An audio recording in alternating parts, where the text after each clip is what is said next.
Ternyata pengetahuan Islam dan akidah Saifuddin Ibrahim alias Boim alias Udin itu dangkal.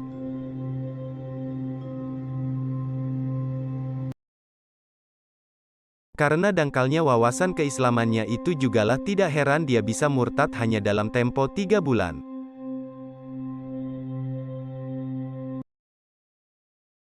Penyebab murtadnya Saifuddin ini pun agak berbau mistis dan di luar akal sehat manusia.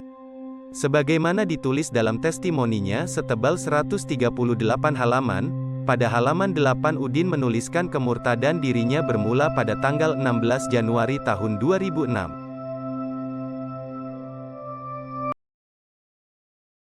Waktu itu dirinya disebut Pendeta Abraham oleh Panji Gumilang yang merupakan pimpinan Al-Zaitun tempatnya mengajar, yang oleh Udin disebutnya sebagai nubuat.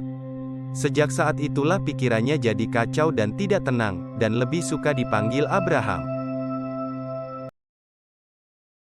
Singkat cerita, akhirnya Saifuddin dibaptis di Semarang tanggal 7 Maret tahun 2006 setelah belajar ilmu perbandingan agama kepada para misionaris dan pendeta.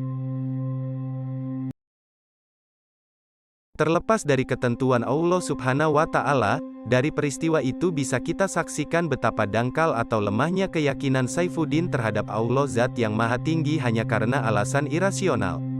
Yang lebih menggelikan lagi, Saifuddin mulai mencari pembenaran kelakuannya dengan mengutip hadis dan ayat Al-Quran, yang ternyata dia salah dalam memahami sehingga berakibat fatal dan malah semakin menunjukkan bahwa pengetahuan agamanya juga meragukan.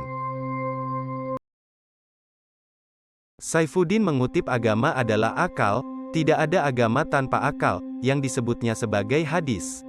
Ini aneh bagi dia yang mengaku dosen hadis di pesantren Al-Zaitun. Seharusnya dia tahu itu bukan hadis melainkan kutipan yang tidak diketahui asal-usulnya. Para ulama ahli hadis sepakat bahwa nas tersebut bukan sabda Nabi, melainkan hadis yang tidak ada asalnya. Imam An-Nasai berkomentar bahwa hadis tersebut batil munkar. Dalam sanadnya terdapat nama Bishr yang majhul atau asing atau tidak dikenal.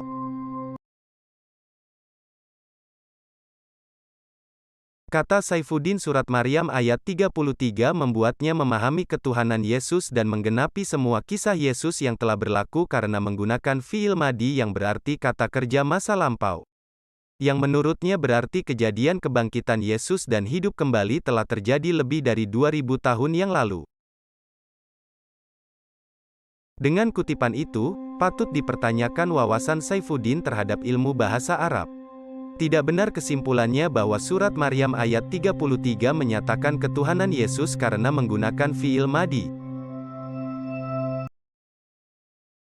Dalam ayat ini terdapat 3 kata kerja atau fiil, yaitu fiil madi majul, fiil mudari majul dan fiil mudari majul.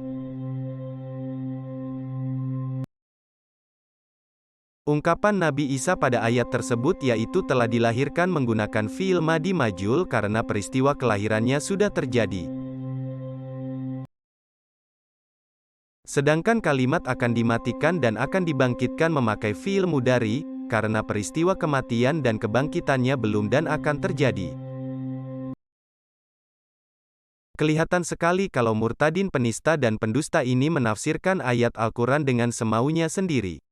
Lalu apa kata ulama ahli tafsir Kiai Haji Bahaudin Nur Salim mengenai orang yang menafsirkan Al-Quran dengan semaunya?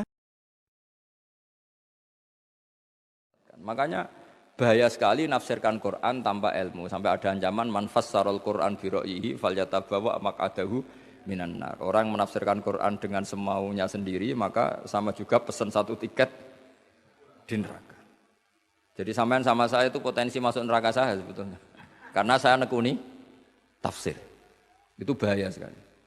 Sebab itu saya tradisikan kalau ngaji itu pakai kitab supaya sanadnya muttasil sampai Rasulullah SAW.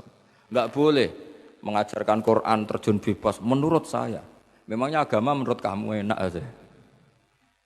Enggak boleh agama kok menurut saya. Agama yang menurut Allah dan Rasul. Enggak boleh menurut saya. Kalau menurut saya berarti agama macam-macam karena setiap orang menurut masing